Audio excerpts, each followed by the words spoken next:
plastic pollution, then it should first concentrate its efforts on the biggest culprits in Southeast Asia. Until it does, all other efforts will be a drop. नमस्कार दोस्तों, Ardor एडुडेन के YouTube channel पर आपका स्वागत है। बात करते हैं global plastic treaty. Plastic pollution लगातार इंक्रीज हो रहा है और उस प्लास्टिक पोल्यूशन को रोकने के लिए यह ट्रीटी बनाई जा रही है। उसकी नींव शुरू हुई थी 2022 में और 2024 में उसको फाइनल रूप देना है और पूरा एक इंस्टीट्यूशन टाइप बनाना है, क्योंकि जो प्लास्टिक है वो एकदम से इंक्रीज होकर वो हमारी खाने की प्लेट तक पहुंच चुका है। और कुछ स्टडी के अनुसार यह पाया गया है कि जो प्लास्टिक है वो हमारे ब्लड में भी है, खून में भी है, माइक्रो और नैनो की फॉर्म में। उसके ऊपर बात करेंगे। यह पूरा आर्टिकल है जो द हिंदू में आया है। और ग्लोबल प्लास्टिक ट्रीटी की जरूरत क्यों पड़ी उसके ऊपर बात करेंगे। शुरुआत करने से पहले आपसे रिक्वेस्ट है, आप आर्डोर एडुडेन के यूट्यूब चैनल को सब्सक्राइब कीजिए। यह पूरा आर्टिकल यह कह रहा है कि प्रोडक्शन, जो प्लास्टिक का प्रोडक्शन है उसके ऊपर कैप ना लगाकर पोल्यूशन कंट्रोल की बात कही गई है इस पूरी ट्रीटी में। बात करेंगे। उससे पहले यह जान लेते हैं कि जो ग्लोबल प्लास्टिक ट्रीटी है वो कब बनाई जा रही है और कहां बनाई जा रही है। यूनाइटेड नेशन इन्वायरमेंट असेंबली 2022 में इसकी शुरुआत की गई थी कि आप एक लीगल तरीके से ग्लोबल प्लास्टिक ट्रीटी को बनाइए। जो लीगल तरीके से जो बात सबसे पहले क्योटो प्रोटोकॉल, जो UNFCCC United nation framework convention climate change के लिए बात की गई थी, वही legal binding global plastic treaty के लिए बात की गई है। जो इसकी मीटिंग है जिसके ऊपर फाइनल रूप देना है वो बुसेन में चल रहा है, साउथ कोरिया में। बात करेंगे बैकग्राउंड क्या है इस पूरी ट्रीटी का बैकग्राउंड क्या है। अगर बैकग्राउंड की बात करें तो प्लास्टिक को खत्म करना है, एंड द प्लास्टिक, ये इसका बैकग्राउंड है। अगर बात करते हैं इंटरनेशनल नेगोशिएशन कमेटी, एक कमेटी बनाई गई जो पोल्यूशन कंट्रोल को लेकर बात करेगी। जो प्लास्टिक पोल्यूशन है उसको लेकर एक पूरा स्ट्रक्चर बनाएगी कि कैसे ये ट्रीटी काम करेगी, कहां इसका हेडक्वार्टर होगा, कैसे कैसे फेज वाइज मैनर में ये काम कर सकती है। और ग्लोबल प्लास्टिक ट्रीटी के लिए 175 देश लगभग इकट्ठा हुए हैं। कहा? बुसेन में। और उसको फाइनल रूप देने के लिए बात की गई है। लगभग पूरा वर्ल्ड है वो तैयार है कि हम प्लास्टिक पोल्यूशन को कंट्रोल करेंगे। क्यों जरूरत पड़ी प्लास्टिक पोल्यूशन को? क्योंकि जो प्लास्टिक पोल्यूशन है, अगर हम 2000 की बात करें, साल 2000 की बात करें, तो वहां जो प्लास्टिक पोल्यूशन था वो 234 मैट्रिक टन था और 2019 में वो डबल होकर लगभग 460 मैट्रिक टन हो चुका है। अगर ऐसा ही चलता रहा, जो प्लास्टिक पोल्यूशन है वो 700 मैट्रिक टन हो जाएगा। कब तक? 2040 तक। इसलिए जो प्लास्टिक पोल्यूशन है उसकी बात की गई है। अब हम बात करेंगे plastic waste and environment crisis. अगर बात करते हैं प्लास्टिक की तो वहां सिर्फ 10% प्लास्टिक ही रिसाइकल होता है, बाकी 90% जो प्लास्टिक है वो वेस्ट है। और ये वेस्ट इस हद तक पहुंच जाएगा, जो ओशन की लेयर है ऊपर वो प्लास्टिक की होगी, जो लैंड पर जो सोयल की लेयर है उसमें प्लास्टिक होगा। और इन सभी के कारण जो प्लास्टिक है वो इंक्रीज होकर हमारी फूड चेन में आ जाएगा। ये हमने पहले देख लिया।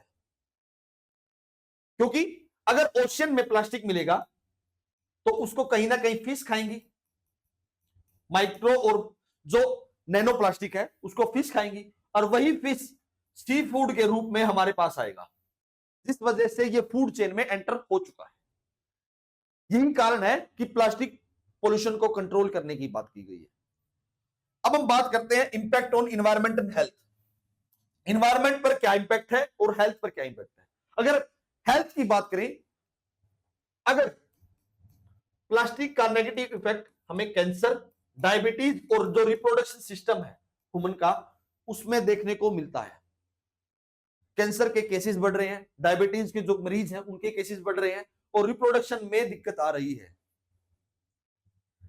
इन सभी कारणों की वजह से जो प्लास्टिक पोल्यूशन है उसके ऊपर एकदम से ध्यान दिया जा रहा है। इंडिया ने तो सिंगल यूज जो प्लास्टिक है उसको बैन कर दिया है। अब हम बात करेंगे एनवायरमेंट की। मैंने आपको बताया कि जो प्लास्टिक है वो एकदम से लेयर के ऊपर लेयर टाइप में आ जाएगा, जिसकी वजह से जो वाटर है वो नीचे परकुलेट होना बंद हो जाएगा, वाटर साइकिल इफेक्ट होगा। अगर वाटर साइकिल इफेक्ट हुआ तो जो रेनफॉल है वो नहीं होगी, जिससे ड्रॉट की कंडीशन बन जाएंगी। अगर ड्रॉट की कंडीशन कहीं बनती है तो वहां जो फूड सप्लाई है वो इफेक्ट होगी, एग्रीकल्चर नहीं होगा। मतलब ये डायरेक्टली और इनडायरेक्टली हमें जो प्लास्टिक है वो इफेक्ट कर रहा है। और जो प्लास्टिक वेस्ट है वो 3.6% तक ग्रीन हाउस गैस एमिशन कर रहा है।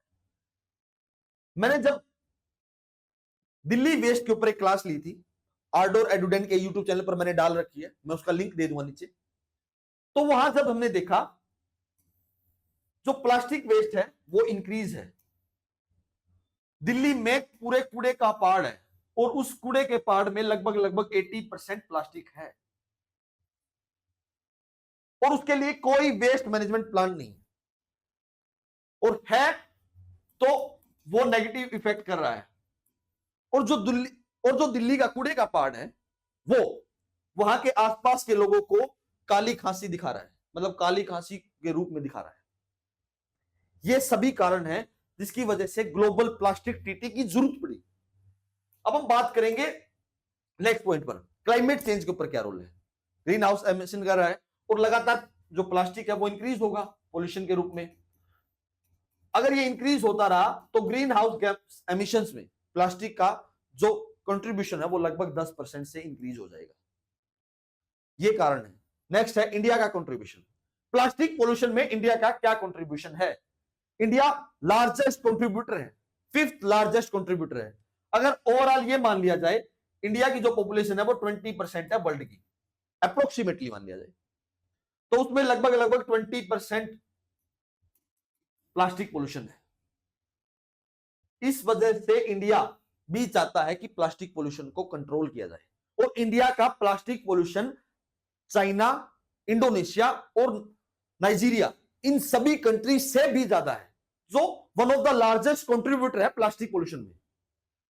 अब बात करते हैं इंडिया का स्टांस क्या है ग्लोबल प्लास्टिक ट्रीटी में। इंडिया के स्टांस की बात करते हैं। इंडिया ने कहा है कि जो प्रोडक्शन है प्लास्टिक का उसके ऊपर कैप ना लगाई जाए। अभी हमें समय दिया जाए कि जो प्रोडक्शन है उसके लिए हम धीरे धीरे कम करें और प्लास्टिक पोल्यूशन से बाहर आए। इंडिया जो पॉलीमर्स है, प्लास्टिक पॉलीमर्स हैं, वो कहता है कि फेज आउट मैनर में हम जो पॉलीमर है उसको कम करना चाहते हैं।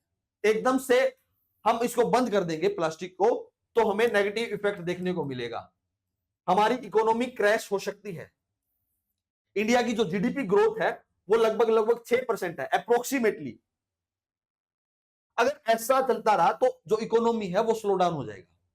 इंडिया एक डेवलपिंग नेशन है और उसकी इकोनॉमी जो ग्रोथ है वो कम होना एक नेगेटिव साइन दिखाता है, क्योंकि अगर प्लास्टिक अगर इंडस्ट्री बंद कर दी तो वहां से अनएम्प्लॉयमेंट होगा और अनएम्प्लॉयमेंट की वजह से पॉवर्टी और हंगर बढ़ेगी। तो इंडिया का जो बजट का सेक्शन है वो पॉवर्टी और हंगर पर ज्यादा जाने लगेगा। और एक तरफ ये है कि जो सस्टेनेबल डेवलपमेंट गोल है COP21 वो भी कंप्लीट नहीं हो पाएंगे 2030 तक अगर इंडिया एकदम से जो प्रोडक्शन है प्लास्टिक की उसको रोक सकता है तो। और इंडिया अगर जो जूट है उस पर जाना चाहे तो इंडिया को जो जूट की प्रोडक्शन है उसको इंक्रीज करना होगा और उस जूट को इस तरीके से तैयार करना होगा कि रेगुलर यूज में जो प्लास्टिक हम यूज कर रहे हैं उससे कैसे बचा जाए। और इंडिया को रिसर्च एंड डेवलपमेंट करनी पड़ेगी जिससे जो बायो प्लास्टिक है उसका यूज हो सके। इंडिया ने सिंगल यूज प्लास्टिक को बैन तो किया है, लेकिन आज भी सिंगल यूज जो प्लास्टिक है वो यूज हो रहा है मार्केट में। इंडिया को ध्यान देने की जरूरत है। इंडिया ये स्टांस रख रहा है अपने ग्लोबल प्लास्टिक ट्रीटी में। दूसरा स्टांस है focus on financial and technical assistance. India चाहता है हमें फाइनेंशियल एड मिले, सहायता मिले विदेशों से। क्यों? क्योंकि इंडिया को रिसर्च एंड डेवलपमेंट करना है प्लास्टिक पोल्यूशन को कंट्रोल करने के लिए। उसके लिए हमें पैसा चाहिए। अगर प्रोडक्शन हम रोक देते हैं तो उसके लिए भी हमें इंफ्रास्ट्रक्चर डेवलपमेंट करने के लिए फिर से पैसा चाहिए। इंडिया फाइनेंशियल एड चाहता है इस पूरी ट्रीटी में, और टेक्निकल असिस्टेंस। अगर आप टेक्निकल असिस्टेंस, अगर आप फाइनेंशियल एड नहीं दे सकते तो इंडिया को टेक्नोलॉजी दीजिए, टेक्नोलॉजी ट्रांसफर कीजिए, जिससे इंडिया जो पोल्यूशन है प्लास्टिक का वो रोक सकता है। अगर regulation of harmful chemicals, India ने बहुत सारे जो हार्मफुल केमिकल है उनके ऊपर रोक लगा रखी है। इंडिया चाहता है इसको लीगल बाइंडिंग ना बनाकर नेशनल बेस पर, नेशनल लेवल पर रोक दिया जाए। अगर इसको नेशनल लेवल पर रोक दिया जाएगा तो शायद जो प्लास्टिक पोल्यूशन है वो कंट्रोल हो जाए। अगर लीगली बाइंडिंग कर दिया तो जो ग्लोबल प्लास्टिक ट्रीटी है उससे लोग बाहर आ जाएंगे, उससे सभी कंट्री बाहर आएंगी, तो एक नाम की ट्रीटी रह जाएगी, इस पर कोई काम नहीं होगा। अब हम बात करते हैं इंडिया के next transfer, approach to plastic phase out. India चाहता है हम धीरे धीरे करके बाहर आए, एकदम से बाहर आएंगे तो हमारी इकोनॉमी क्रैश हो सकती है। फेज आउट मैनर पर बाहर आएंगे, और इंडिया चाहता है कि 2040 तक हम प्लास्टिक पोल्यूशन है वो 40% तक डिक्रीज कर दें at the base level of 2025। 2025 को बेस ईयर मानकर हम 40% तक जो प्लास्टिक पोल्यूशन है उसको रिड्यूस कर दें। और सेफ वेस्ट मैनेजमेंट प्लान, हम वेस्ट मैनेजमेंट प्लान लाएं जिससे जो प्लास्टिक है वो रिड्यूस हो, उसमें साइंटिफिक तरीके लेकर आए जिससे उसका कोई हार्मफुल इफेक्ट भी ना हो और हम प्लास्टिक से लड़कर उससे बाहर आ सके। एक नया अल्टरनेट सिस्टम बाहर लेकर आए। ये वही बात है जैसे हमने CFC क्लोरोफ्लोरोकार्बन को एकदम से लार्ज यूज कर दिया था जिससे ओजोन होल हो गया था। उसके अल्टरनेट जब हम लेकर आए HFC, और वो फिर मिली ग्रीन हाउस गैस। CFC थी ओजोन डिप्लीशन गैस, मतलब दोनों हार्मफुल है और इन दोनों गैस से फेज आउट आना बहुत मुश्किल हो गया। अब इंडिया चाहता है अगर हम रिसर्च एंड डेवलपमेंट पर काम करके हम एक ऐसा प्रोडक्ट बनाए, ऐसा अल्टरनेट बनाए प्लास्टिक के जो इन्वायरमेंट के लिए भी इफेक्टिव ना हो और हमारा काम भी चलता रहे, इसलिए इंडिया फेज आउट मैनर में बाहर आना चाहता है। अब इस पूरे टॉपिक पर बात करेंगे जो द हिंदू में आया है। चाइना, सऊदी अरब और इंडिया का कहना है जो हार्मफुल केमिकल्स है उसके लिए पहले से कन्वेंशन है, रोटरडम कन्वेंशन है, बेसल कन्वेंशन है और स्टॉकहोम कन्वेंशन है। इंडिया चाहता है जो 94% है, इंडिया और दूसरी कंट्री है वो चाहती हैं कि 94% जो प्लास्टिक रह गया वो रिड्यूस हो। और जो ग्रुप ऑफ कंट्रीज हैं, मतलब इसमें 75 कंट्रीज हैं, यूरोपियन यूनियन है और पैसिफिक जो स्मॉल आइलैंड्स हैं, पैसिफिक ओशन में जो स्मॉल आइलैंड हैं, उन सब ने ये कहा कि आप प्रोडक्शन कम कीजिए, पोल्यूशन भी कम कीजिए और प्रोडक्शन भी कम कीजिए, जिससे जो पोल्यूशन है प्लास्टिक का वो रिड्यूस हो सकता है। और फिजी का तो मानना है अगर हार्मफुल केमिकल पर रेगुलेशन है तो ये जो बाकी का पोल्यूशन है वो कैसे कम होगा। इस वजह से ये पूरी ट्रीटी बनाई जा रही है। एट द एंड लास्ट में यही कहा जाएगा आप ग्लोबल प्लास्टिक ट्रीटी बनाइए, लेकिन उसको इस तरीके से बनाइए कि वो काम कर पाए। जैसे आपने United nation framework convention for climate change बना रखी है, वो काम करती है, आज भी काम करती है। जैसे जो COP29 हुआ उसमें सभी डेवलपिंग नेशंस, ग्लोबल साउथ मतलब डेवलप और under developing Nations, developed nation से फाइनेंशियल एड मांग रहे हैं, फाइनेंशियल सहायता मांग रहे हैं। और जो ग्लोबल नॉर्थ की जो कंट्री है उन्होंने 300 बिलियन इतने पैसे देने का वादा किया है, लेकिन इंडिया ने वहां भी कहा था कि ये बहुत कम है। आज तक उनको फाइनेंशियल एड नहीं मिल रही है। 2008 से फाइनेंशियल एड की बात है और 16 साल बाद भी फाइनेंशियल एड नहीं मिली है। मतलब ये जो UNFCCC है वो काम ही नहीं कर पा रही है जिस तरीके से उसको काम करना चाहिए। ऐसा ही एक example United nation security council में है। बात तो करते हैं पीस और वार को रोकने की, लेकिन जब वीटो की बात आती है तो कभी रशिया वीटो कर लेता है, तो कभी यूएस वीटो कर लेता है, कभी चाइना वीटो कर लेता है। अगर आप इस तरीके से ये ट्रीटी बनाना चाहते हैं तो ये यूजफुल नहीं रहेगी, इसको जो काम करना है वो काम नहीं कर पाएगी। आर्डोर एडुडेन के यही रिक्वेस्ट है, आप ट्रीटी बनाइए लेकिन उसको इस तरीके से बनाइए कि वो काम करे और जो प्लास्टिक पोल्यूशन है जो हमारी खाने की प्लेट तक पहुंचा है वो एकदम से रुक जाए। आप फेज आउट मैनर में बाहर आना चाहते हैं तो आइए, लेकिन आपको उसके ऊपर काम करना पड़ेगा, उसको प्रैक्टिकल रूप में लेकर आना पड़ेगा, तभी हमारा जो प्लास्टिक पोल्यूशन है वो रिड्यूस हो सकता है। Thanks to all and please subscribe to आर्डोर। और आपसे रिक्वेस्ट है, आप आर्डोर एडुडेन के यूट्यूब चैनल को सब्सक्राइब कीजिए, क्योंकि जो हमारा चैनल एनालिटिक्स कह रहा है वो ये कह रहा है कि 85% जो हमारी वीडियो के व्यूज हैं वो नॉन सब्सक्राइब एंड से हैं। अगर आप सब्सक्राइब करेंगे तो हमें सपोर्ट होगा और हम ऐसे ही डिटेल एनालिसिस आपके लिए लेकर आएंगे। Thanks to all.